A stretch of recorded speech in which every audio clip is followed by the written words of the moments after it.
So let's start. So I have to, give some introduction about the company I'm representing. Some of you might already know the company. Some of you might not know the company. So Simcentric is a Sri Lankan grown software company founded in 2008 and established as a software product company. So we don't do projects. We mostly focus on our own products. Basically, Simcentric's domain expertise is mainly on simulation software, virtual reality applications, and artificial intelligence based applications. The clientele of Simcentric consists of prominent militaries around the world, such as Australian Defence Force, United States Marine Corps, United Kingdom Ministry of Defence. So these are, publicly available information, so I can share this. So that's about the company, and this is about me. I'm not going to explain, talk a lot about myself because just wanted to, communicate my contact details. So you can use my Gmail or LinkedIn after the conversation. Please feel free to send in questions, send in request on LinkedIn if you want to connect with me. And yeah, so I will share this slides, the PDF document, so you can, refer to it later. Right. And your organization team asked me to, use mixed mode language, so at some point in time, I might use Sinhalese, so you can, better understand it. So language is not the main concern in this presentation. Basically, I want to, teach you the technical, technicalities of the CI/CD exercise that we are going to do today. And I hope you all can understand Sinhala. If there are anyone in the audience who can't understand Sinhala, please drop me a personal message, so I will continue to, do the session in English. If you don't send any messages, I will, shift to Sinhala later in the presentation. So this is the lineup. I will be comparing what is Git, what is the difference between Git and GitHub, and what is CI/CD. There is a small typo. What is CI/CD and what is Devops, and the role of version control systems. In our case, GitHub, we are using Git and GitHub. So what is the role that version controls are playing in CI/CD?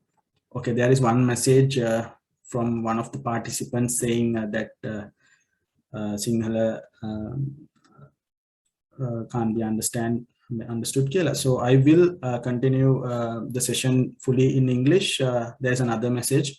So I will continue to use English as the language. If some of the organizing panel members can confirm me, I can continue to do this in English. Is it okay to stick with English? Can someone confirm? One of the hosts maybe. Subhasingho Patirana, can you please confirm? Yes, I am. You can continue with in English. Okay, we'll do it in English then. No worries. Okay.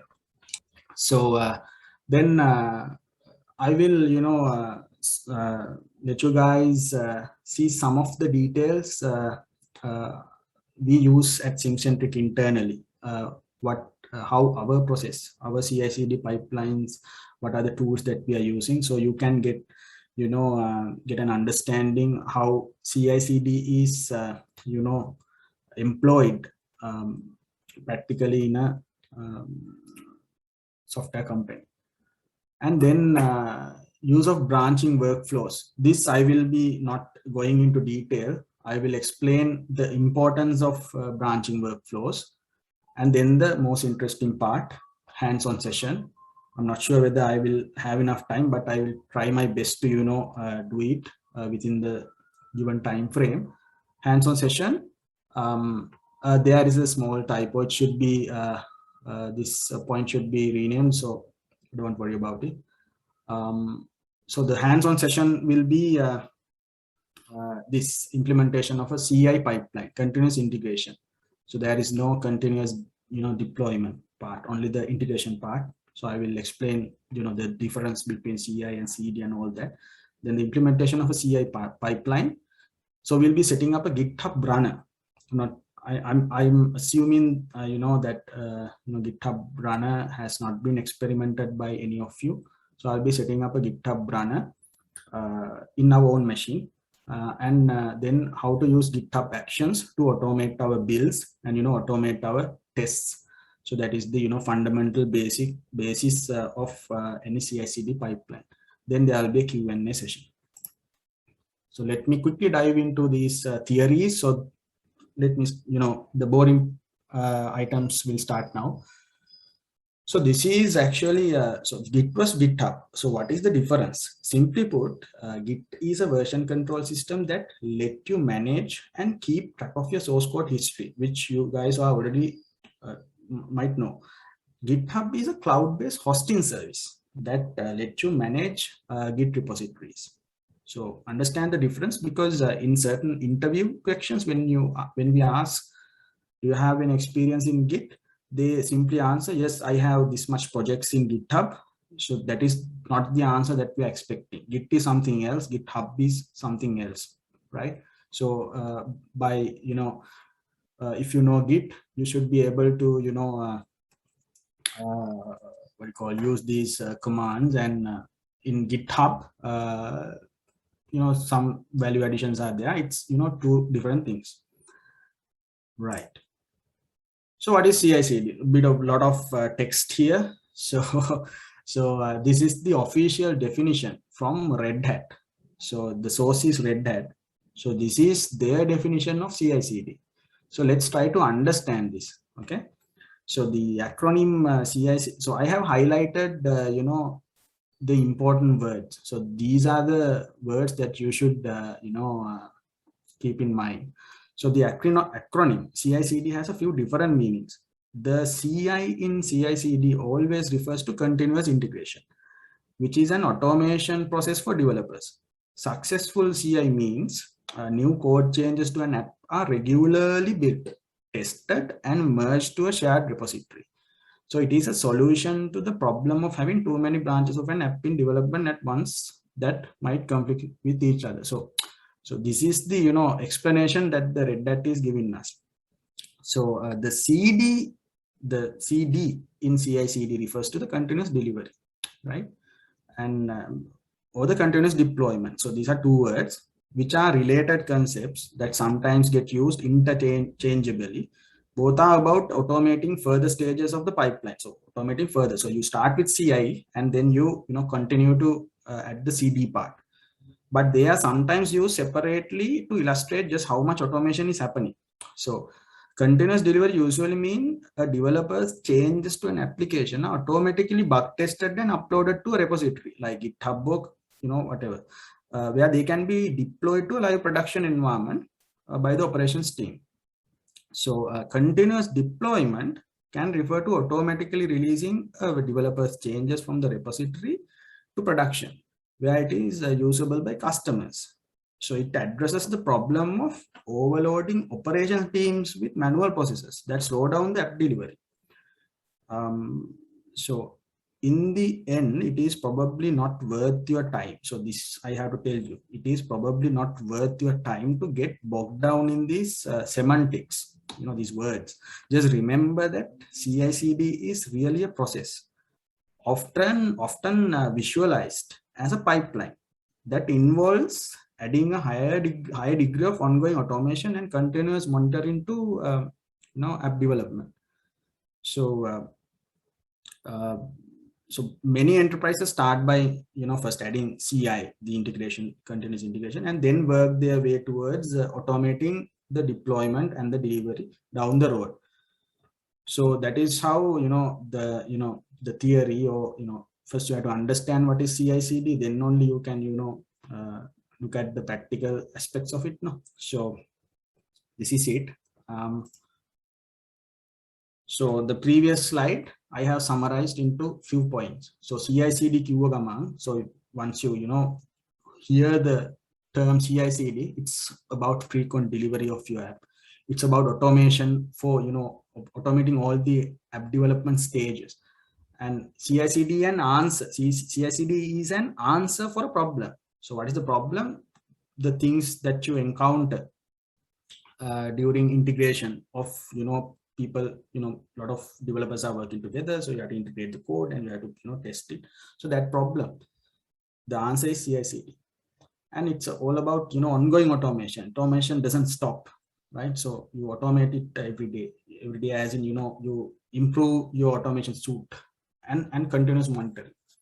And it's it is it has a relevance to agile practices as well. So agile practice is all about continuous improvement. You deliver at a fast at a speed of delivery is the main concern in agile practices. So adhering to agile practices, you need the CI/CD. Right. So what is DevOps? So this part I added additionally. So DevOps has a direct relation to CI/CD. So basically two sides of the same coin, you can say. So DevOps, if you segregate the two words, dev means development, developing a product, and op means operations, releasing the product. So I have added a link here. It's a Quora answer. You can go in and see. So basically, DevOps is a culture where there is transparency between delivery team and the development team. So, but it doesn't mean DevOps is a group of people who can do both development and operations. So that's wrong, right? So it's a complex system that uses automation technologies and agile software to make development and production streamlined. Streamline karna again. So with the traditional system, since there is a clearly defined boundary between development and operations, everything takes relatively longer time. So the DevOps culture makes use of tools and techniques that effectively integrates development and operations. So they work as one team. So the end result of a DevOps approach is being able to continuously deliver results faster than the traditional way, right? So this is why you will often see continuous integration and continuous delivery as the defining characteristic of DevOps. DevOps එක defining characteristic එක තමයි CI/CD. So CI/CD එකයි DevOps එකයි කියන්නේ අර වචන ඔහේ. So people are using all these jargons, but I'm trying to explain the relevance between these terms. Okay, so more theory. So what is the role of version control system in CI/CD? So if you look at this, so without a version control system, so the version control system consolidate everyone's, all developers work, right? So it's I don't have to explain it much. So the version controller system, without a version controller system, you can't pull off a CI/CD pipeline. You can't create a CI/CD pipeline. So that is essential if you are to implement CI/CD in your company or in your personal projects. So this is the basic look and feel. So GitHub එක මැද තියෙනවා. So I think the Sinhala people can understand some Sinhala, not those who can't understand Sinhala. So so centrally the GitHub service there. So it's very simple. So this is what we use at Simcentric. This is the setup we have. This is the collection of tools that we have used internally to implement our CI/CD pipelines for our products. So we have Jira as the project management tool. It is connected to Bitbucket. In your case, GitHub. So what GitHub does, Bitbucket does it for us at Simcentric, which is the version control system. And the Bitbucket is connected to Jenkins server. So Jenkins is a CI server. We call it CI server, continuous integration. So Jenkins, we pass on whatever the data from Bitbucket to Jenkins. So Jenkins server does the building of that, product. So the real building of the code happens inside Jenkins. So Jenkins is also connected to NuGet server and Artifactory server, which I'm not going to explain. So basically, so the code comes from Bitbucket. Everything else can be either stored in NuGet server or Artifactory server. So this is the basic, high-level view of our CI/CD pipeline implementation at Simcentric, right? So the branching workflow. So let me explain it a little bit. So I'm trying to, I did some animation here. So let's see if it is making any sense to you. So first of all, without going into this, so as projects and teams grow, working in parallel becomes more complex, because it is not just about merging changes within a team. Complex products have several teams that need to integrate code. So by branching and merging code more frequently, your team can be more productive. Implementing the right branching strategy helps support your parallel development efforts. So basically, branching the code helps software development teams work in parallel. So they can use it to coordinate changes and collaborate on shared code base. So having the right Git workflow will not solve all your problems, but it is a step in the right direction. And how you set it up depends on the project you are working on, the release schedules your team has, the size of the team, and other factors. So basically, now at this stage, as campus students, university students, you might be pushing all your changes to the master branch, right? That is not the way we do things in real world. So there, that is where you have to have this branching workflow. So let me explain one simple branching workflow so you can get an idea. Let's say we have a branch called develop. So you don't push commits to develop, and I'm assuming that you guys are familiar with Git and GitHub. So that is why I'm straight away jumping into this. So let's say you have a develop branch, and if you are fixing a bug, you can create a bug fix / whatever the ticket ID, and this is how things are happening in real world in real software companies. So for bug fixes, you create bug fix branch and you do whatever the commits to that branch only, and you merge it using pull requests in GitHub, right? And then this is how it goes. And for a feature, you do the same, but the branching naming convention is there. So you can straight away identify what are features and what are bug fixes. All right. And then you do a release. For the release also, you create a separate branch and you merge it to the develop branch. So this is not exactly a, there are, like you find design patterns when you are developing software. So branching workflows are also something like that. So you have, there are some branching workflows called Git flow, GitHub flow. You can search Google and see, what are the standard practices that the companies are using. But this is a very simple, branching workflow that I use just for explanation only. And meanwhile, you can directly come by these two commits. I wanted to highlight that when the release is happening, parallelly you can carry out changes in the develop branch. So the the next sprint, for the next sprint, you can already start working when another team is working on the release, right?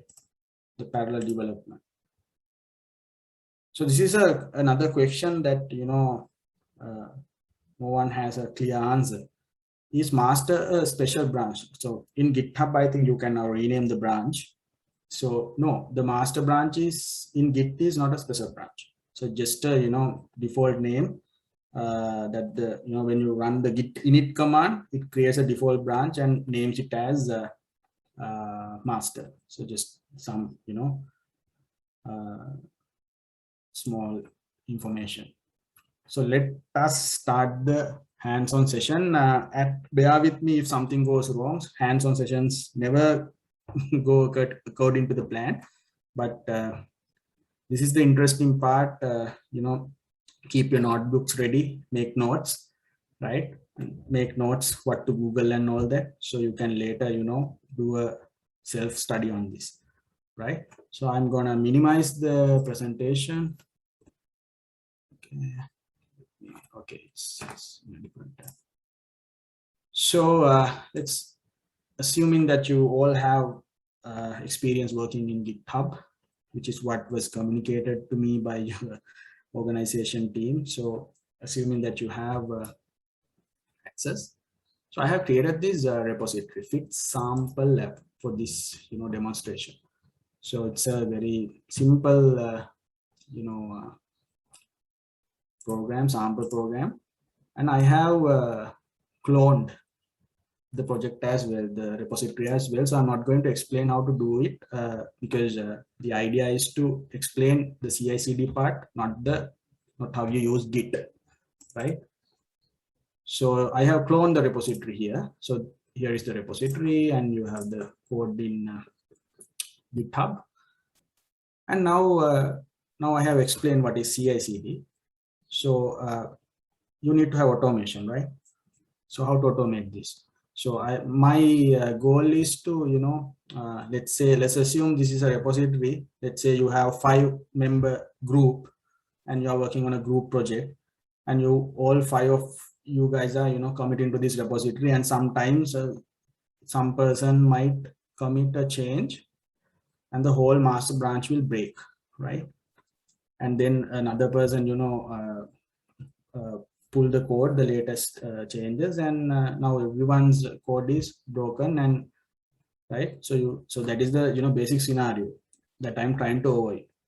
So the goal is to now normally you need to have something like Jenkins server, or there are many TeamCity. There are many more integration servers that you can use. But I'm going to explain you methodology where you don't have to have any CI servers. You can simply set up a build, simply set up your machine, your laptop as the build system. So whoever, whenever someone does a commit, automatically a build will trigger, and the build will happen in your machine, right? And it will produce results saying whether the build is successful or not. And you can add some test cases as well. So there will be some tests as well, right? So you can write some test cases, and so all commits, this is failing fast, the technique we call failing fast. So failing fast as in the error is identified as soon as possible, so you can apply a fix as soon as possible, right? So without this sort of a mechanism, the errors will be found at the release stage when you try to release this product to the customer. So that is what we are trying to avoid. Okay, enough talk. Let's get this going. Okay, so first step, can someone double confirm that the screen is visible now that I have minimized the presentation? You can see my files and everything, right? The folders and everything. Yes, sir, we can see. Okay, all right, all good. Right. So first of all, there is something called GitHub runner. So when you go into the settings and into the actions part and the runners, right? So there are no runners. So I'm going to add one, right?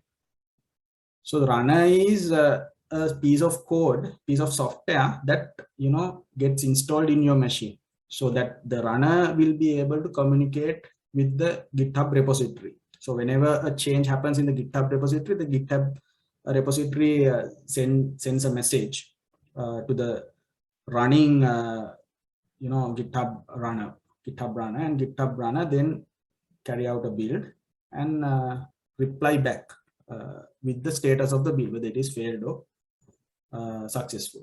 So that is the basic idea. So all the commands are here. You can copy this. So I'm going to you need PowerShell for this. Command line doesn't work. Windows PowerShell. Let me open it again. Windows PowerShell.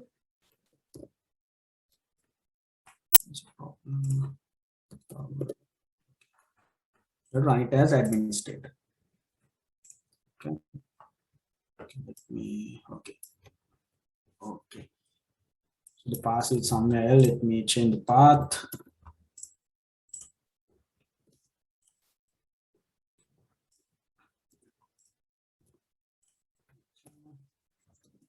All good.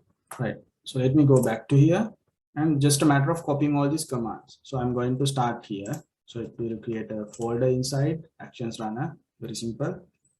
And it will cd into that. Now we are inside the actions runner folder, and then you have to download this package. So it will take some time. We'll wait. Make notes so you can do this, try out this yourself after the session and implement this in your own projects, right?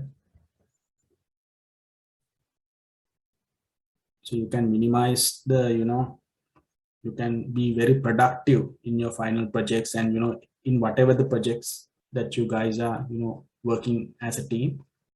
This will be very useful. And validate the hash. I'm not going to do that. Extract the installer, that I have to do. Just copy and paste. No need to understand what's happening. If you are interested, you can Google and see basic PowerShell commands. All good. Now I'm going to configure. Again, copy and paste. So these keys, token keys are everything is automatically created for us. It's very easy. So now this command is going to connect the GitHub runner with our repository. Enter the name, so you can go with defaults. So now there is something called self labels. So you can see there are some default labels added: self-hosted, Windows XP. So make a note of that. So this self-hosted label, it's very important, right?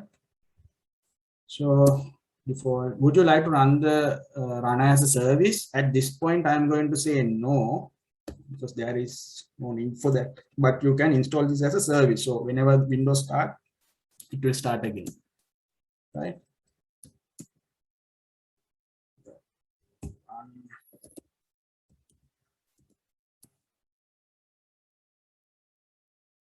Connected to GitHub, listening for jobs. Now the connection is established between the runner and the GitHub repository.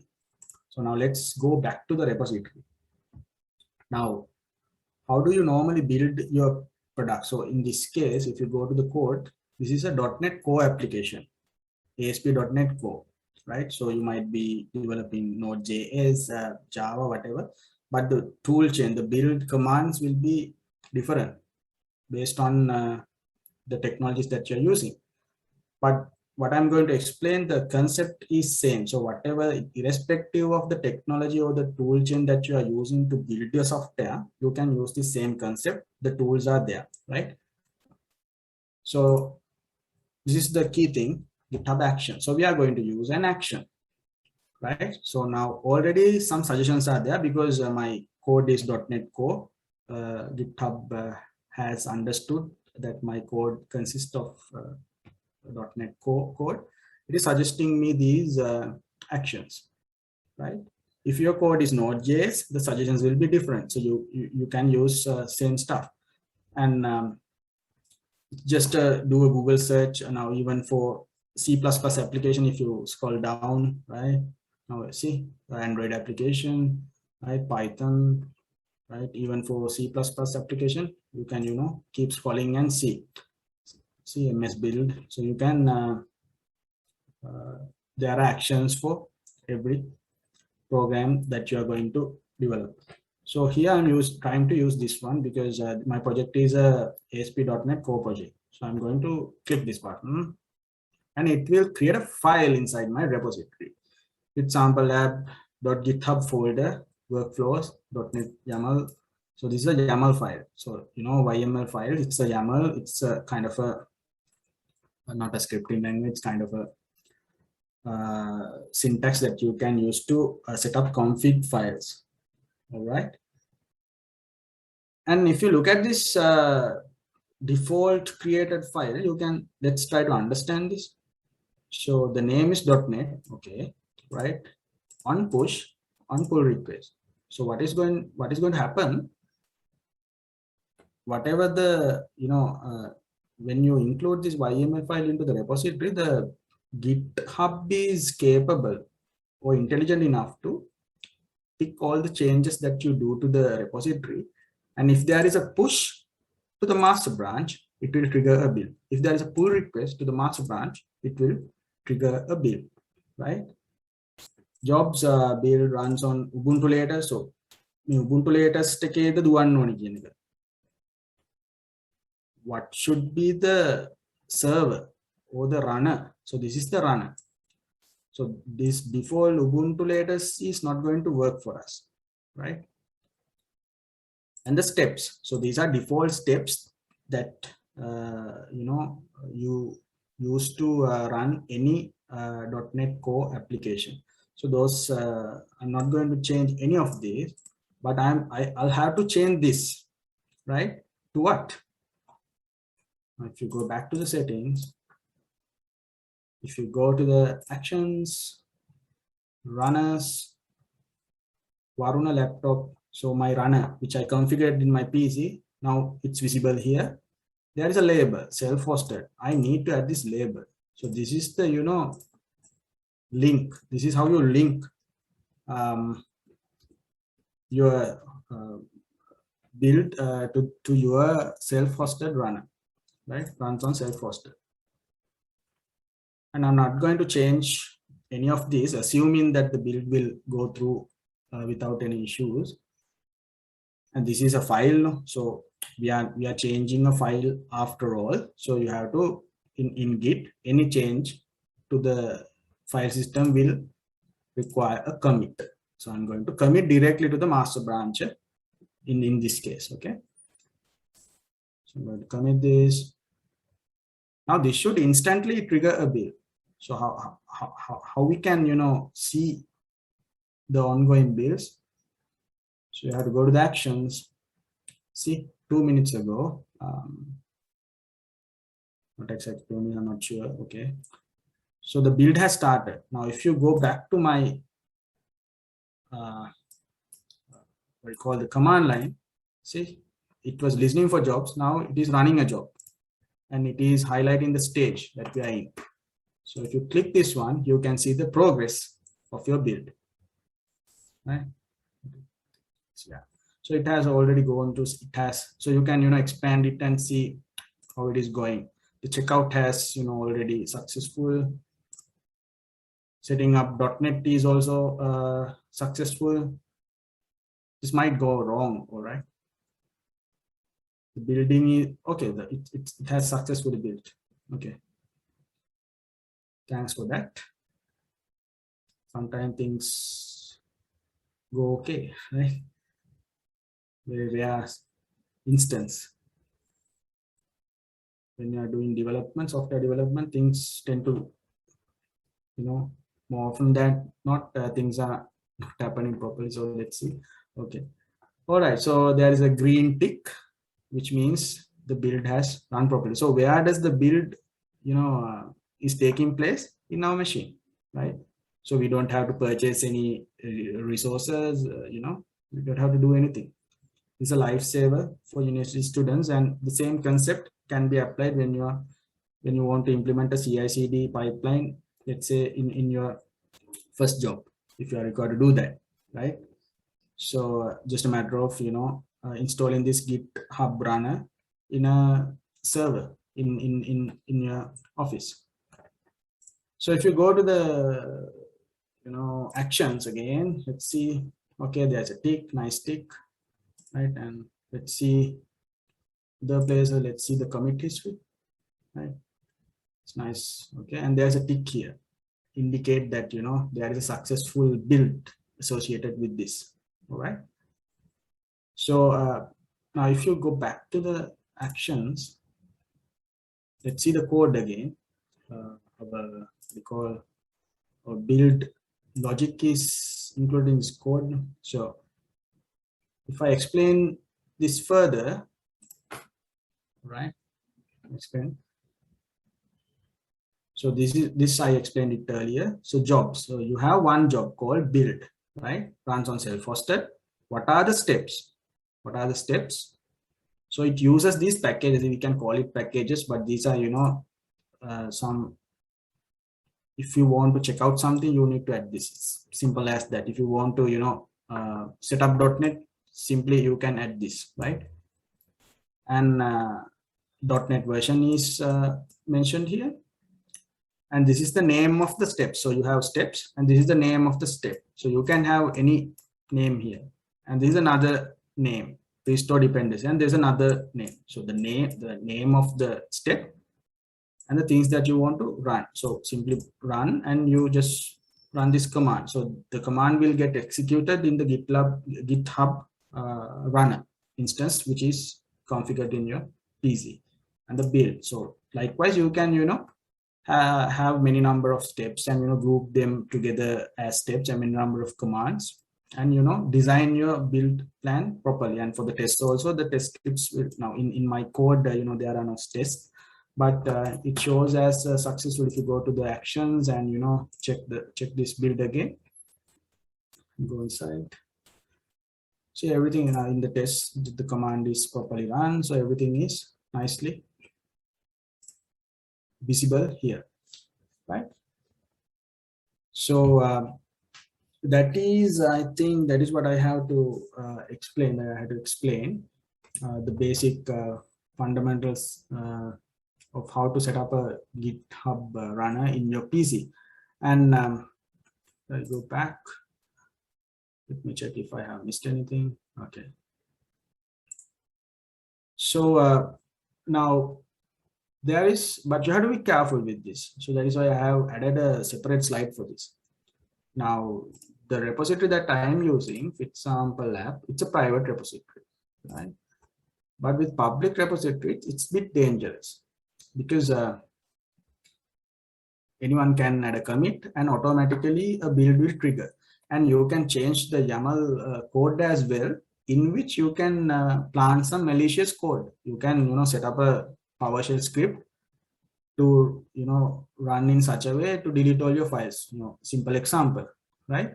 So it's a bit risky. So if you are doing this in a public repository, make sure to use, this is extra knowledge. So let me check if I have some public repositories. Okay, this is a public repository I have. So here, if you go to the settings for private repositories, no issues. Here you have to go to the branches, and you can use branch protection rules. So now in my private repository, you can commit directly to master. You can change it. Here I have already added one thing. Yeah.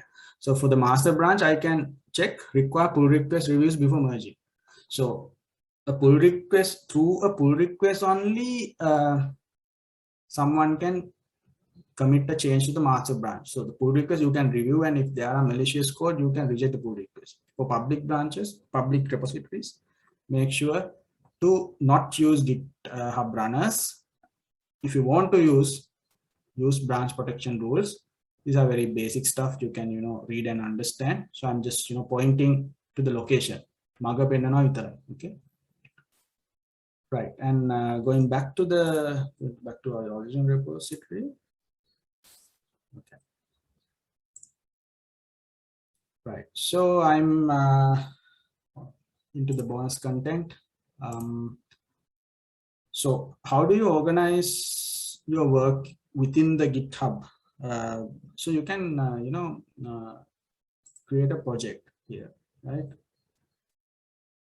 You might be already using this, assuming that there could be some people who are yet to use this feature. Even if you are using what I'm going to explain might not be the way that you are using it right now. So better to pay attention. This is also very important knowledge, right? So you can create a new project. Let's name this as test project. Okay. Create project. And I'm gonna add some what we call add a column. Yeah. Okay. To do progress. Okay. And let's say okay, whatever, right? And I'm going to add a ticket here. Let's say in a practical scenario, you encountered a bug in your program. The to do would be fix a bug, right? Fix the bug. Okay. You add it. And you can from here you can convert this to a issue. Fix the bug, so it will be converted as an issue. So I have previously created some issues. Now this issue ID is number 4, and if you go to the issues section, you can see the issue there as well, right? So in your projects you can organize your work. You can create issues within the project, right? And then once done, once you start working on it, you can move it to the fixed bug, in progress, and then done likewise. So it's all up to you, right? And then I'm going to explain something else as well. So now we can link this issue to our code base as well. So the transparency between the issue and the commit in which the issue was fixed. So you can create that connection. How to do it? So let's say okay, I'm going to fix this issue. I'm going to fix this imaginary issue. Okay, I'm going to open up Git bash, right? Take a Git pull. All right. Okay, let's say I have this test code. Okay. Let's do some change here. Okay. Sublime, my favorite editor, Sublime. Here you have it. Okay. I'm not that familiar with C#. Let's say comment is added like this. This is how I fix the bug. Okay, this is how I fix the bug, right? So this is not going to fix any bug, but for demonstration purpose, I'm going to fix the bug in this way. I'm going to save it. These are normal stuff for you guys, I hope. And I'm going to push this code. I normally use Git UI. Right. In my commit message, I'm gonna mention my ticket ID, which is 4. Right, number 4. Like this, I'm gonna put it in my commit message. I just fixed the bug. Okay. Sign off. Email is I have not configured, so I'm gonna type Simcentric.com. Commit. Gonna push this directly to the master. Okay. Right. Close. And it should. Let's say I have done this. Okay. In my code, it should show up, right? Let's see. It's there, and it's linkified, right? The link is active. So if you click it, the issue is going to open, right? So, and within the issue itself, the commits are shown. So how nice, like the readability. Let's say you do something wrong, and if you want to backtrack, this is how you do it. Everything is there at one place, right? This is how we do it, how we do things in real software development work, right? And here you can see a little icon, right? Let's go and see what happened. A build has automatically triggered because our YAML file is configured in such a way every push to master branch will trigger a build, right?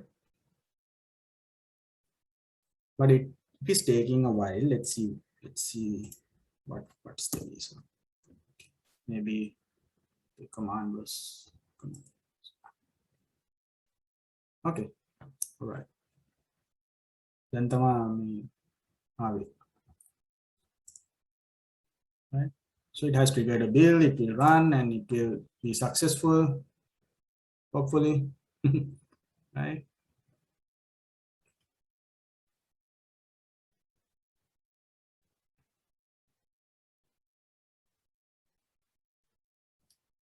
And another thing to note, now the setting up the .NET will not take the same time. The first time it has to really install, but the second time onwards, the subsequent builds will be running faster because the setup has been already done.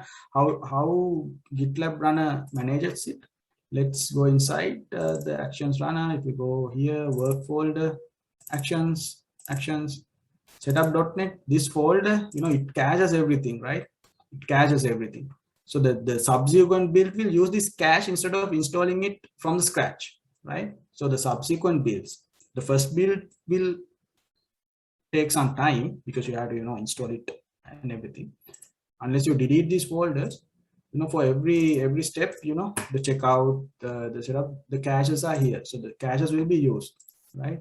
So otherwise, like, it's no point of installing everything from the scratch for every build, right? That's common sense, right? So that is another thing I wanted to show. Now the build is successful. Let me go back to the issues, right? And click this, right? I'm trying to figure out now the tick is here, right? See, the tick is here. So everything is at a glance. You can, at a glance, you can see everything.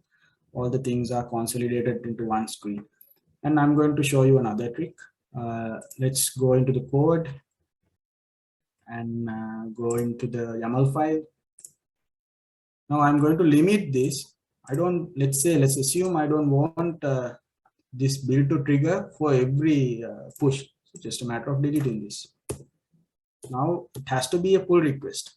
It has to be a pull request to the master branch. So I'm going to start this command, right? So direct push to the master branch.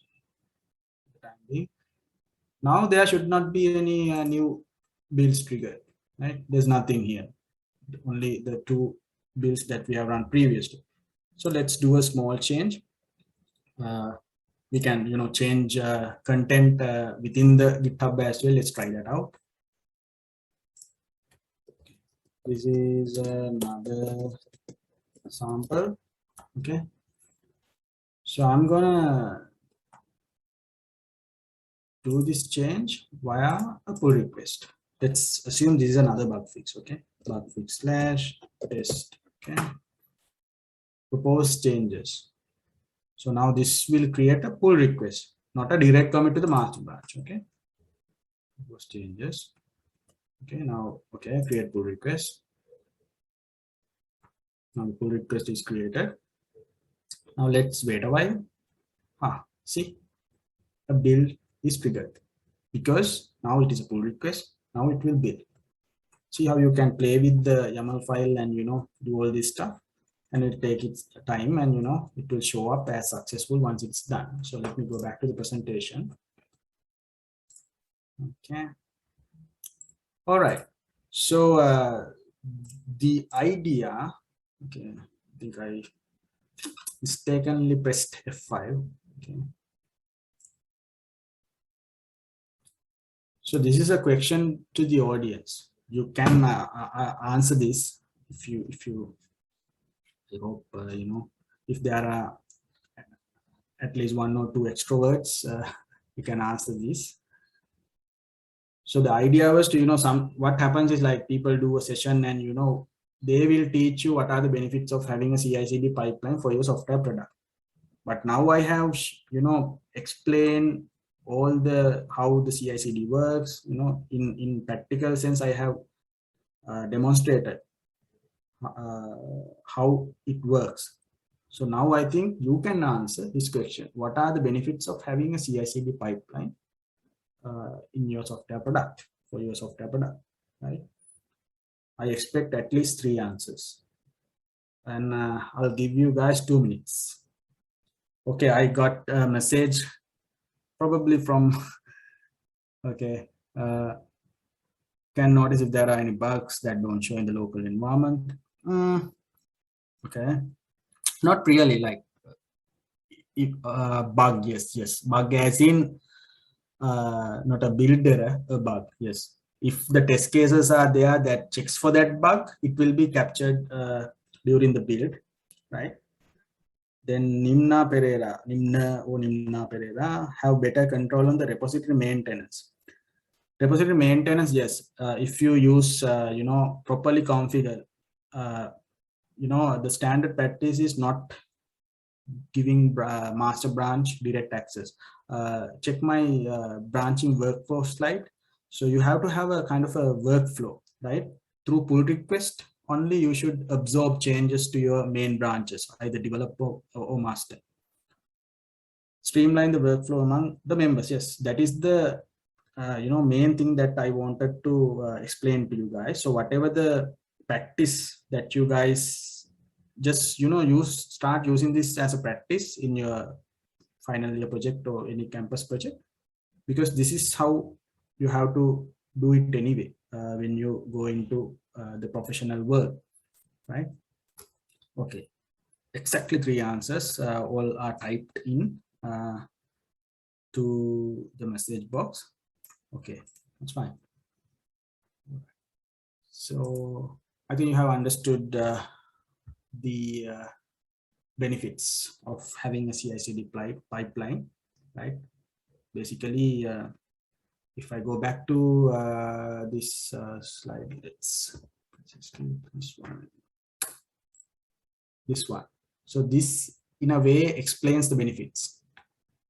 It ensures frequent delivery, automation. CI/CD is the solution to integration problems. You can have ongoing monitoring. You can continuously monitor.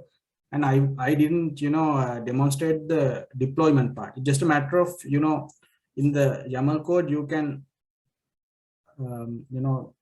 code it in such a way that it will get deployed. You can add a new stage called deploy, and you can add the deployment related steps into the YAML file, so it will get deployed. So that part you can figure out, right? So it is, I can't give you a general answer because it depends on your technology. If it is a web application, you can send the code to the web server and host it there, right? If it is a Android application, you can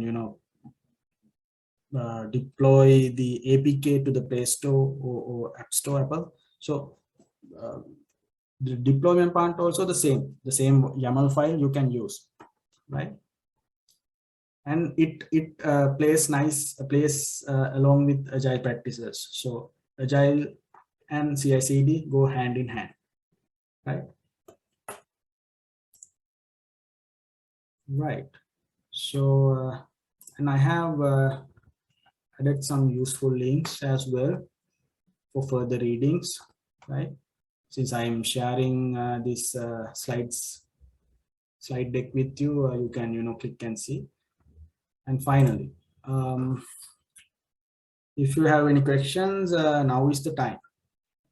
And feel free to reach to me on these channels as well, preferably email and LinkedIn. Okay. So Instagram is you can go in and see I do some wildlife photography. So you can, if you are interested in wildlife photography, you can. I haven't updated it recently though. So yeah. So if you have any questions, let's say there's a chat. Okay. What is the advantage of using a self-hosted runner rather than using a cloud-hosted Ubuntu latest message? That's a very good question. So, okay. First advantage is the cost, right? So there are, by default, Git. Let's go to this website. Okay, you can see it here. Okay. Anyway, GitHub has this build minutes concept. So you are only allowed to run a certain amount of build for a given month. Let's say one of your build takes, let's say 1 hour, and there is a limitation. I'm not sure about the limitation. Let's assume it's 300 hours. So once the 300 quota is done, you can't do any builds for that month. So there is a limitation. And if you want to still use cloud hosted one, you have to pay for it additionally. But when you host a self, when you do a self hosting of a GitHub runner, there is no additional cost, and your builds will be not utilized for self-hosted runners. And the other thing is, of course, my car, my petrol, right? Your machine, you have the full control of it, and you don't have to pay extra. And the other alternative is you can either purchase a server in AWS or Azure or whatever cloud machine, or you can use the default one. You have to pay, right? But you can, of course, try it. There's a free quota which you can use and try it out, right? And it's very straightforward. But setting up a build system in your machine itself, it's a good experience as students as well. And the other thing is, the other main aspect I wanted to tell,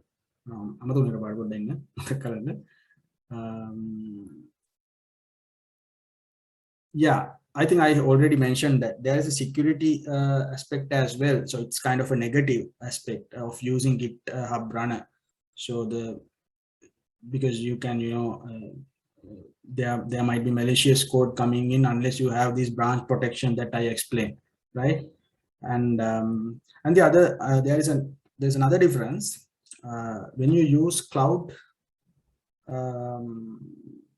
option. It will spin up a new instance every time you run a build. It will be faster than our machines, but there will be a fresh start for every build. But in our case, you can, it will not be a fresh start. So whatever the things that were cached in the previous builds will be carried forward to the next builds. And in certain situation, that is vital for your build to be successful. That is vital, right? So in cloud builds, cloud runners, that is not possible. It will be a fresh start every time you run a cloud build. So that is the answer for your question, the advantage of using a self-hosted runner, right? But the downside is, of course, you have to make sure that your machine is, always up and running, right? Okay, there's another question. If there is an error during the action being running, does it automatically resume after we adjust the error? Okay, I didn't demonstrate it to you. Let's see how it goes. Let's take 1 minute and break the build and see. Okay. How to do it? Let's do a stupid change to the code.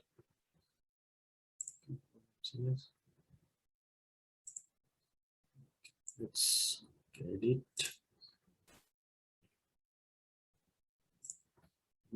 Type something that is not there. Okay. Now it has to be a pull request now. Okay, let's keep it as it is.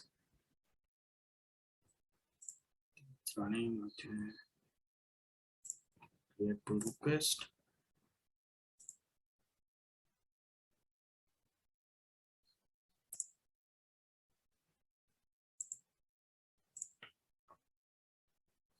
Let's go to the build. So it should fail here, right? In the build stage, it should fail. Let's see.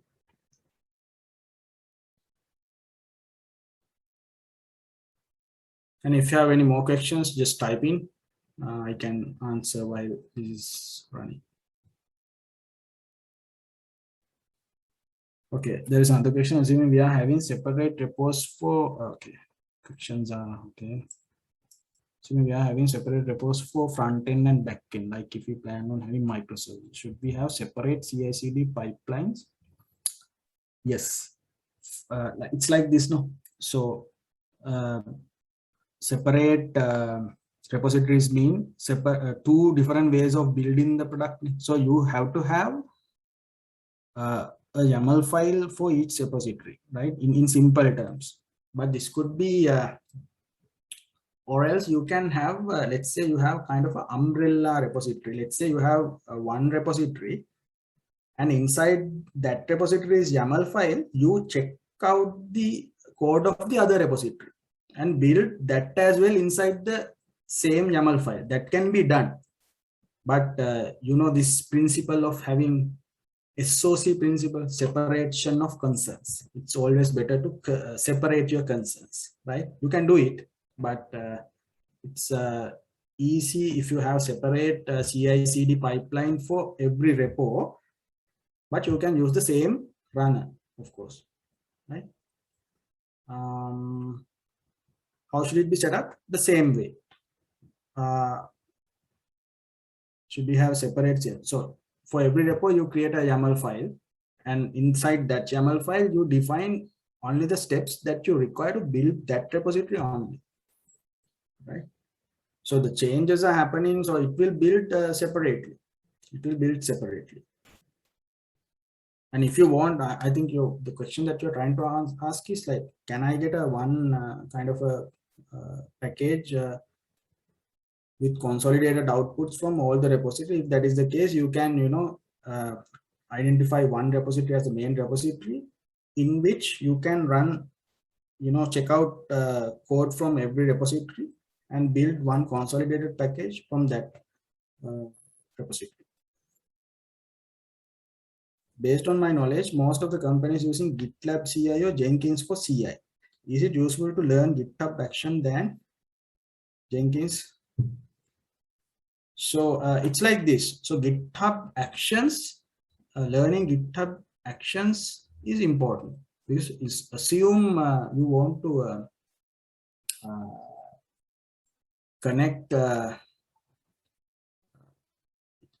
Yeah, it's like this. So you can. There's another way, right? There's another way. So if you go to settings, there's something called webhooks, right? Through webhooks, you can do the same thing. So it says that whatever the changes will be pushed through that webhook to another subsystem, and that subsystem could be another CI server like Jenkins, right? But what you have to understand is the concept, right? Actions, whatever the things that you do it here, this YAML notations and everything. Now even in Jenkins, you can have a YAML notation. So it's just the destination that is different. If you're using actions, you do it within the GitHub ecosystem, and if you want to run it in your own Jenkins server, you have to through webhooks you can connect it. But if I answer your question, is it useful to learn GitHub Action than Jenkins or GitLab CI?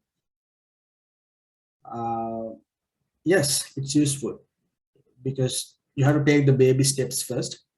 But learning only Jenkins, GitHub Actions, learning only GitHub Actions, no, it's not going to help you learn everything. So you have to go learn how. Just try it and see. You should be able to connect. There are ways to connect your GitHub repository to a Jenkins instance as well, and you can maybe use in GitLab also. There is GitLab runners, right? So you can try everything, and there are some other CI systems as well, right? In our company we use Bitbucket, right? So but the same concept. So same concept, same as in like all these systems, the build server, the ticket management, the project management tool, your repository, everything has to be has to talk to each other, right? The information, now if you go inside this ticket, you can see everything. Likewise, you have to set it up, right? Doesn't matter what are the systems that you are using, either Jenkins or whatever. Now going back to the build failure, right? So now the build has failed, no? So how to, the question was, if there is an error, how to resume. So resume as in like, now this is right? So you have to fix it and do another change. You have to do another commit, right? Not another commit. Once that is done, you can rerun. See, rerun all jobs. So it will rerun the jobs and yeah. Okay. So the rerun option is there, but it's in Bitbucket. You can, you know, in Jenkins servers, you can sometimes, you know, this step only you can run. So those facilities are there, but I'm not sure whether it is available in GitHub, this YAML notation. Basically, you can use this rerun job. Anyway, when you do a commit and do a pull request, and then you know, merge that pull request to the master branch, there will be another build happening anyway, so no need to worry. All right. If there are no further questions, yeah, that's it. Do you have any questions? I think I finished on time. And if you have any further questions, feel free to send me a message on LinkedIn, or you can send an email. Happy to help anytime. All right. Right. If that is, if there are no more questions, I think, guys, we can conclude, right? Okay. Thank you so much, Aya, for a very informative session. Since our badge is in the doorstep of the internship, all our words are really valuable for us. We are really lucky to get guidance from the industry professionals like you, who are currently very successful in their professional life. So thank you once again for allocating our precious time for us. So today's session has come to an end. Thank you so much for joining us. Good night all. Thank you.